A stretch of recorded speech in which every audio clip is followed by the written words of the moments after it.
I'm gonna put him on the phone and let you talk to him, okay? Hello? Is that Frank? Yes. Hiya, Frank. This is Jimmy Hoffa.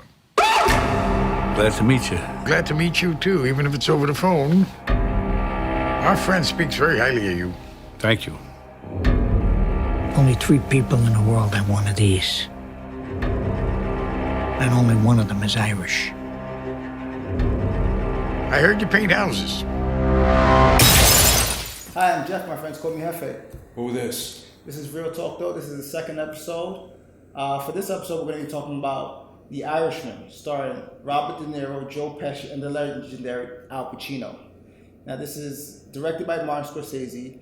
It's probably going to be the biggest film of the year, I think. Oh, yeah. It's premiering on Netflix, and since we got the chance to see it before it premiered on Netflix, we decided to talk about it. All right, so before we start, how's it going? It's going good. Real good after seeing this thing. Yeah. What are your initial thoughts? I mean, this film hasn't been seen by the general public yet, but it's probably going to be. It's the first time that all of these actors are in one film together. You've had Pesci and De Niro together. You have De Niro and Pacino together, but this is De Niro, Harvey Keitel as well, Pesci, all of them, all in one film. I mean, it's crazy to think that something this big and epic, all of them together under the umbrella of Scorsese, of all people, isn't really being done justice by being widespread in theaters as it would be and as it should be, and then eventually ending up on Netflix. Yeah. But I guess, to make light of a bad situation in that case, they, funny enough, brought it to theaters, limited run, of course, before it goes to Netflix, and in the month of November. It paid off because we got to see it, and it's so worthwhile. Yeah, 3.5 hours. 3.5. It's probably, I think that's the same length as the Godfather. Yeah. And it was worth it. Absolutely worth it. Frank, I want you to meet my cousin, Russell Buffalino. Better watch, there's a lot of tough guys around here. Did he tell you? You're not afraid of tough guys, are you? I didn't think so. What are your initial thoughts? I mean, I'm just glad, first off and foremost, we got to see, well, separately, of course, we got to see Joker, just to bring that into the mix a little bit, as far as the only clear-cut, neck-and-neck competitor with The Irishman would be. I reference that because De Niro's performance versus both of them put together, Joker was phoned in, but The Irishman, I think because he co-directed or produced this whole thing, was actually welcomed once. After a long while just being like in nothing special. There's a lot of redemption in that film for all of the actors. De Niro for the Joker, Pesci, because we haven't seen him on screen in such a role. I think this is the first time he's been in a mob film where he wasn't the hothead. Yeah. And Pacino, I mean, for so long people have always questioned Pacino's chops as an actor. Like he's always taking roles that weren't so popular. But I think with this film, there's a lot of redemption for all 3 actors. I think Pacino did a phenomenal job as Jimmy Hoffa. Yeah, absolutely. It took a while to adjust to the character because I've only read about Hoffa in books and just read some stories. But seeing the way Pacino brought the character to life, it was very fascinating. A friend of ours is having a little trouble. Friend at the top. Back then, there was nobody in this country who didn't know who Jimmy Hoffa was. You got a gun! Get the gun out of his hand! You always charge a guy with a gun. With a knife, you run away. So you charge with a gun, with a knife, you run. So he was in with the mob, but then he kind of had a falling out. Yeah. With the but in his falling out, he never backed down. No. Okay. Surprisingly enough. Yeah, he didn't back down. So it shows you how powerful Hoffa was in his time. Okay, and Pacino really did a great job in bringing that character to life. De Niro plays the role of Frank the Irishman, which the film is centered around. It's I don't know about you, but this is my introduction to Frank Sherman. I didn't know too much about him as a monster. Same with me. Yeah. But it's the film is based off of a book titled I Heard You Paint Houses, and De Niro fell in love with the book and wanted to make the movie. But he does a very good job as Frank the Irishman. We see him; he's a really good mobster. He gets the job done. He's very humble as a mobster compared to the likes of a Gotti, of Crazy Joe Gallo, who's also portrayed in the film by Sebastian. I forget his full name, the comedian. But yeah, he does a great job as Frank the Irishman. You know, he's one of those characters. You know, back in the day, mobsters, you had to be 100% Italian to be a made man. Mm-hmm. He was Irish, but he was in. You know, right. He had a really strong role in the mob. You know. But you know what's crazy now you bring that up, because again, this is just like you. This is my introduction officially to Frank, his character, is that since he wasn't of pure blood, as a reference to him being, he was the odd man out, the Irishman, of course, dubbed. It's crazy to think how ruthless, how cold, how just like quick to like act upon whatever they told him to do he was. I guess because knowing he could never be unofficially like any of them were or made like them, he had to really show out and really go above and beyond with just like killing on the spots. Yeah. Not really thinking things through, or sorry, let me take that back, meaning he knew the ins and outs already how to kill or what to use. He wouldn't have to think twice about it or really plot it out like that. He just acted upon like instinct, like nothing. He got the job done. Yes, I do, sir. Where are you going? Going to work. Like Pesci's character, Russ was a man. He had a lot of power. So it was really, I mean, you see throughout the film that De Niro is constantly trying to impress him. You know, he never says no to Pesci. Mm-hmm. You know, and in this film, like I said earlier, it's the first film that I've seen Pesci in the role of a boss and not such a hothead. Right. I think that was interesting what Scorsese did in putting those roles like that. You know, in giving them those roles in that film. Right, because usually you expect De Niro to be the calmer of the two when put together. Yeah. And Pesci just gravitating towards being the hothead. Yeah, I would have thought Pesci would have been Hoffa. Yeah. You know, but he was the quiet guy. Pacino was the hothead, and De Niro was like one to balance everything out. Now that I look back on it, though, don't you think that might have been more of a physical handicap because they weren't like switched around roles? Because Pesci would have been a natural for the Irishman, but he's so goddamn short, though. That's true. And De Niro isn't huge, but he's got the build, and I guess camera angles and such permitting, they can make him out to be like as the Irishman was intended to be. Yeah. How'd you feel about the de-aging and the aging, though? I liked it. It was like convincing enough. Yeah. I mean, I spent a lot of time focusing on De Niro's eyes. It was just like unique what they did with his eyes in that film. With Pacino, I mean, his voice stands out so much. Like I said, it took a while for me to adjust to him in that role as Hoffa. I think his hairstyle was what people may have expected for him to have in The Godfather Part 3. Yeah. You know, it was like slick back. You know, appearance-wise, he had a guy. Yeah, I think the aging worked. I mean, I think everything was on point. Because I kept reading things about that, it wasn't convincing, or it was like kind of mismatched. I mean, at least maybe on the screen we saw it on, it looked convincing enough. What, did the aging? Yeah. Yeah, I didn't see anything wrong with it. I saw it as fine. I think it's the first time that I've seen that technology used. I think it's the first time they used it. Yeah, so I don't. There's nothing I can really compare it to say that, well, this is done better or it was bad compared to this. From seeing it from the first time, I don't see anything wrong. I mean, the acting was so good that you can see, you can understand the story and you can see what's happening in their lives without being lost. The only thing that bothered me about physical appearance, otherwise a stellar and probably the stealer of all the scenes he was in, Pacino, was the fat suit they gave him. Mm.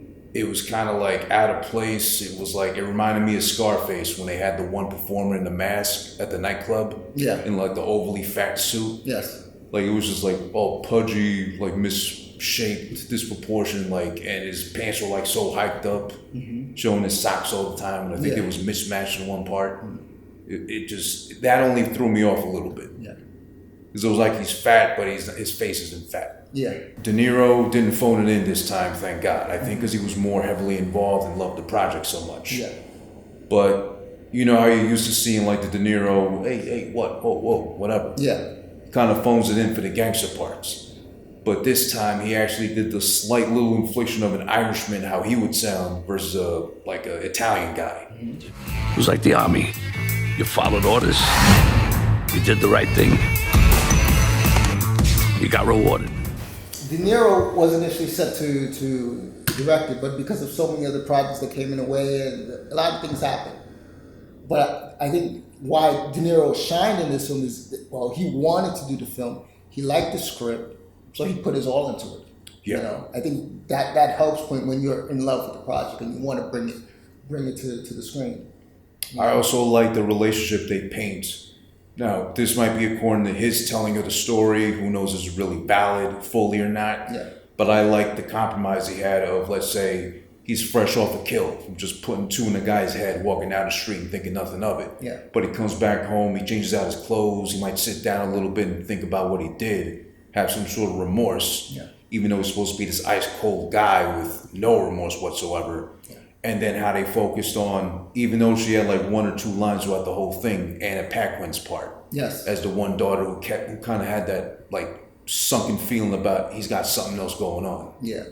It reminds me much of when Johnny Depp played George Jung in Blow. That relationship between father and daughter, and how he's like living this double life. He wants to be this good father, but he's so into the mob, and this daughter sees how he's living and it's like noticing it, and he tries to make the daughter happy, but he really can't, you know. But what's interesting in that film is that how she gravitates towards Hoffa.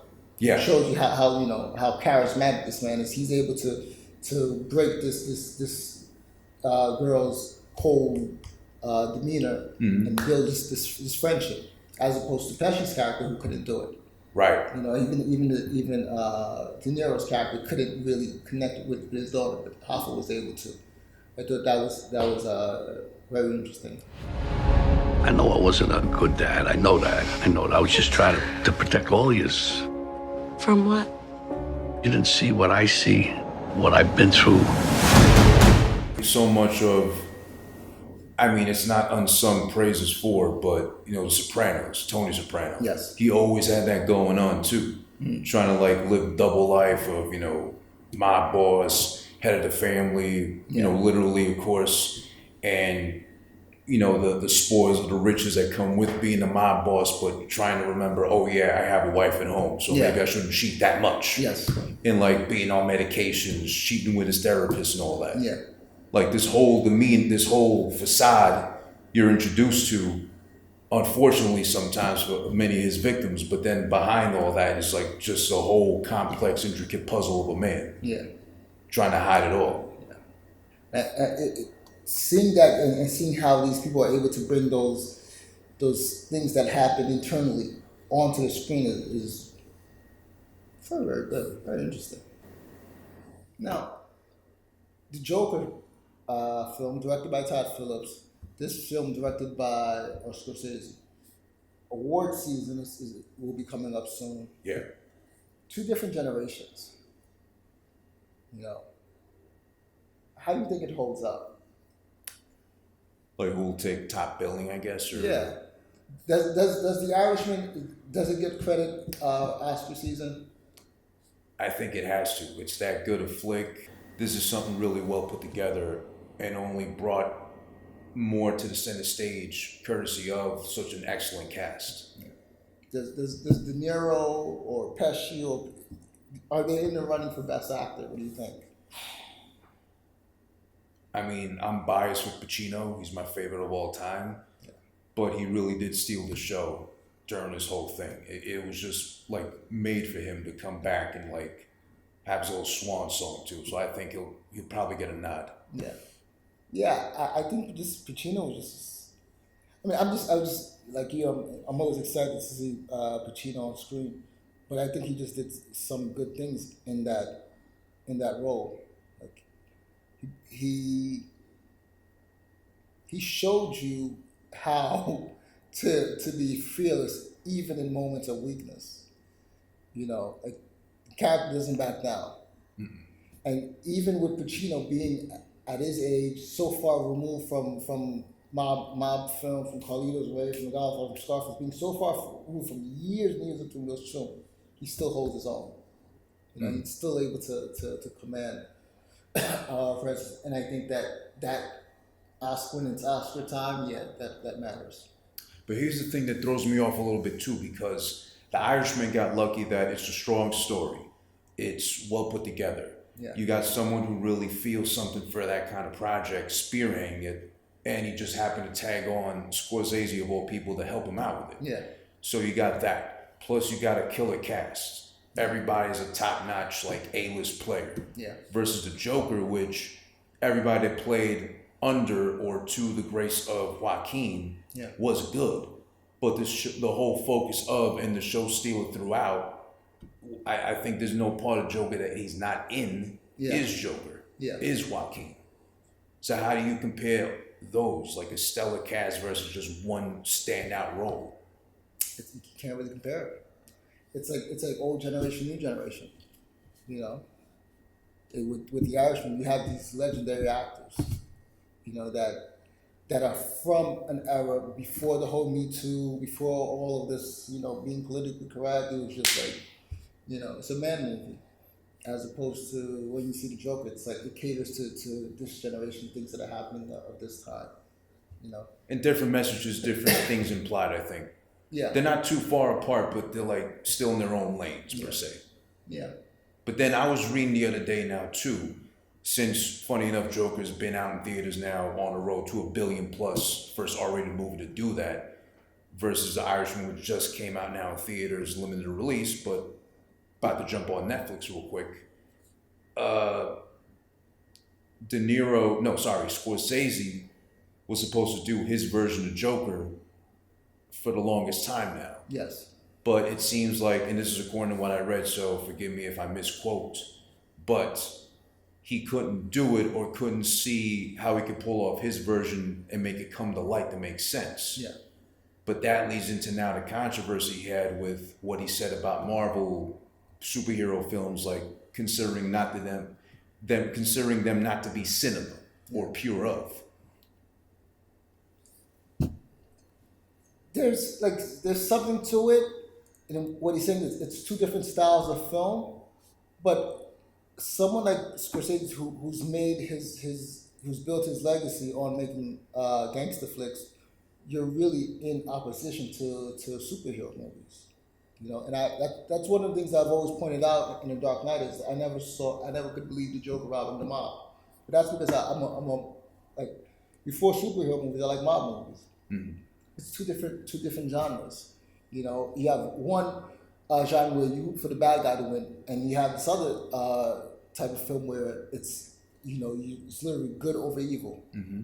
I don't think Scorsese could really do such a film like that based off of his style. I don't think the guy who did The Departed with DiCaprio can actually have DiCaprio in the role as Joker. I don't see DiCaprio pulling off that role. Oh yeah, and that was the thing too, right? Yeah. That it was implied that getting Scorsese to do that version of Joker would have implied DiCaprio would have jumped on to do the role. Yeah, I don't see DiCaprio being able to pull off that role, going into that way, that darkness. I just don't. You know, it's two different lives, two different styles, two different philosophies.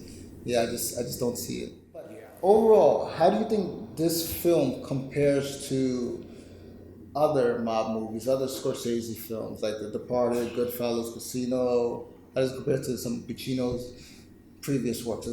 Oh man, that's tough. Just based off the star power and actually getting all three of them together again underneath the umbrella of Scorsese, which is crazy. I want to put this in my top 5, guaranteed. I mean, I still go with probably Godfather 2 is my number 1. Again, I'm a sucker for Pacino, so I'll put probably Scarface in there, and then this might round it out, but I don't know. That's tough to say. Yeah. It's really good. Yeah, it's good. I think it's one of those films I have to see a bit more. With the Godfather, I've seen it so many times, like I can literally recite the lines. Casino is just I've seen those movies so many times that it's hard to say where I would place this film. I would place The Irishman compared to those other films. I think it's one of those films that I would have to watch again. But seeing it for the first time, Yeah, it's a very good film. real good. Is it up there in the classics? I would have to see it a bit more. I would have to watch it some more to see, because I'm pretty sure there's some parts that I missed. There's some lines, there's some quotables, that I haven't even adapted, because I always adapt mob films to my life. There's nothing I haven't added yet, One standout scene is, I think it was part of the trailer, is when Pacino is meeting with, I believe it's Stephen Graham's character. I forget his name in the film, and he's late to the meeting. Right. And he's like, "You wearing shorts?" And he's like, "Well, and he breaks it down like when you come to a meeting, you're on time, and you have to be in a suit." And I think that was something that's very, that was one of the standout scenes. But I would have to see it. I would have to watch it some more to see if it's up there with those films.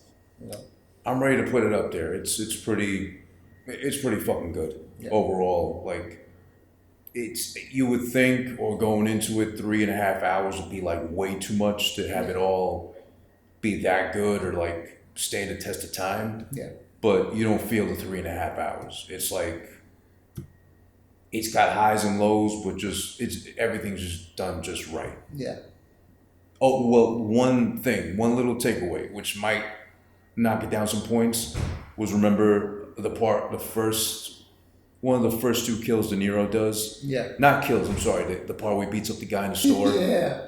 The James Cain. Yeah, that's the one part. You'll see if you see it, but he beats up a guy, and at De Niro's age, it's implied he's younger, his young daughter watching him for the first time be a savage. Yeah. That's where she gets the hint of him being a guy that he's not really cut out to be. Yeah. But the way he beats up the guy it's like old man strength. Yeah. But he's not even hitting him, I think, at one point, and he's struggling to get his arm up just to swing at him. Yeah. Yeah. It reminded me of James Cain when he beat up Carlo in The Godfather, and he was like missing those punches. Yeah. I mean, yeah. But some really good parts. There's that whole Catholic theme in there, so I love that. Oh, the fact that Yeah. So, yeah, I definitely want to see it some more to see where I would rank it, Well, great things are going to be on Netflix. We'll just watch as much as you want. Yeah, so yeah, that's true. I can watch it nonstop. We're going to watch it nonstop, yeah. Okay. Any final thoughts? Really good overall. Pacino steals the show. Pesci is an unsung hero, like you said, because he's so subtle, cool, calm, and kept throughout the whole thing. And it's a pleasant turnaround to see him do that for once instead of being the Does he get loudmouth. best actor? I don't know about that. Who is the star though? Is it De Niro? De Niro's the star. Ah, man, he was good, but I say best co-starring or whatever. Supporting cast. Supporting cast. Yeah. I think it's got to be Pacino and Pesci. I'm gonna edge it out saying Pacino. Okay. Pesci's really good though. Yeah. Yeah, it's tough. It's really tough. Yeah, I definitely want to see some more. I want to see Pesci win, because I think this is the first time that Pesci is like, the head guy in a mob film. So I want to see him get recognized for that. But yeah, Pacino did a phenomenal job. And yeah, it's tough. It's tough. Yeah, it just reminds me so like. Scorsese did that this as well with The Departed. There was like so many good parts, so many good actors in one film. Like it's just hard to pick a standout, But yeah, classic. Yeah, very good film. Hard to say. Yeah. You're watching Real Talk. Jeff, my friends call me Hefe. Who this? All right, see you next time.